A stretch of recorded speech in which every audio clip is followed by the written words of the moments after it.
আমরা শাপলা চত্বরে গিয়েছিলাম, আপনারা গিয়েছেন।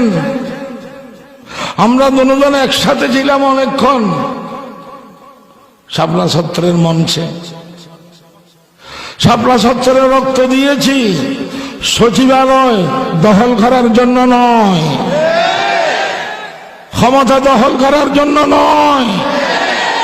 শাপলা চত্বরে রক্ত দিয়েছি বিশ্বনবী, প্রিয় নবী মুহাম্মদ সাল্লাল্লাহু আলাইহি ওয়াসাল্লামের ইজ্জত সম্মান রক্ষা করার জন্য। কত বড় বেয়াদব! যারা আল্লাহ এবং আল্লাহ রাসূলকে মানে না, পরকালকে বিশ্বাস করে না, তাদেরকে বলা হয় নাস্তিক।